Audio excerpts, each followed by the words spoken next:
जहां ये आरोप लगे कि 400 लोगों का धर्मांतरण बद्दों के द्वारा करवाया गया था। अब गिरफ्तारी हो गई है और पूछताछ के बाद पता चलेगा कि 400 या उससे भी ज्यादा। हमारे साथ साहिल भी गाजियाबाद से जुड़े हुए हैं। साहिल, देखा हमने कि किस तरीके से गाजियाबाद में ये पूरा जो ऐप था उसको लेकर के जानकारी निकल करके सामने आती। कुछ बच्चे हैं जो कि जाते हैं बाकायदा नमाज अदा करने के लिए और उन्हें नमाज अदा करवा भी दी जाती है, लेकिन क्या इसके बाद ऐसे भी कई और लोग सामने आए जिन्होंने कहा है कि उनके साथ इस तरीके की कोई घटना हो? क्योंकि आज जिस तरीके से बद्दों की गिरफ्तारी हुई है वो एक बड़ा कदम है इस दिशा में।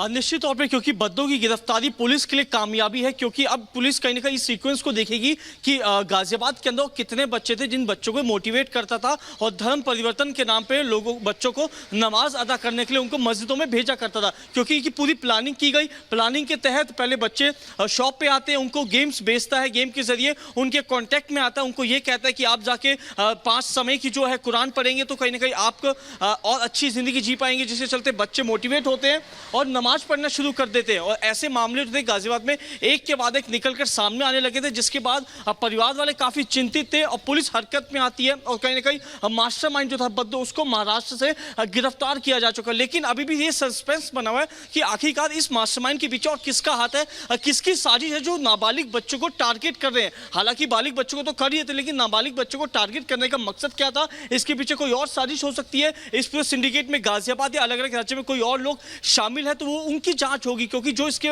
पास मोबाइल बरामद किया गया, मोबाइल एक अहम एविडेंस है पुलिस के लिए। बिल्कुल साहिल, विवेक, अमित, आप तीनों हमारे साथ बने रहिए। लेकिन गेमिंग ऐप के जरिए जिस तरीके से धर्मांतरण करवाया गया, इसके बाद अलग अलग सिंडिकेट सामने आए हैं जो अलग अलग राज्यों में इसी तरीके से धर्मांतरण का काला खेल खेल रहे हैं।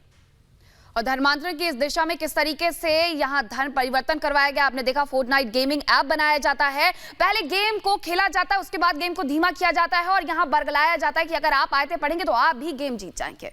और अब इस गेम का सर्वर दुबई में मिला है, साथ ही इसका कनेक्शन पाकिस्तान से जुड़ता नजर आ रहा है। रिपोर्ट देखिए।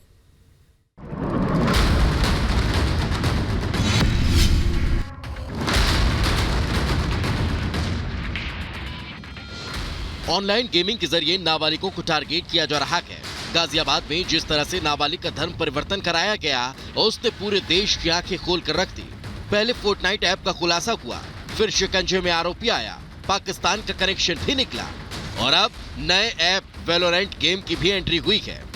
अब दुबई में ऐप के सर्वर मिलेंगे।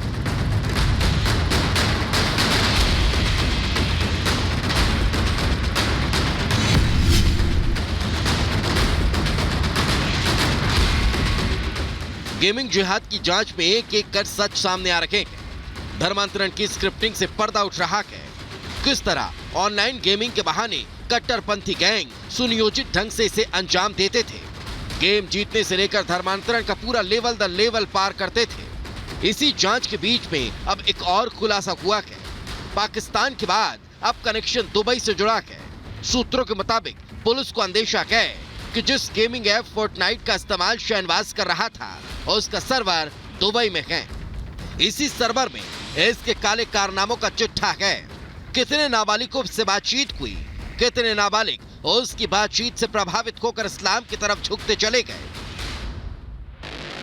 साफ है कि धर्मांतरण गैंग के निशाने पर हिंदुओं की नई पीढ़ी है। युवाओं को टारगेट करने वाला सिंडिकेट अब बच्चों को अपना शिकार बना रहा है। वो जानते हैं कि बच्चों को कन्वर्ट करना ज्यादा आसान है, इसके लिए बड़ा नेक्सस काम कर रहा है।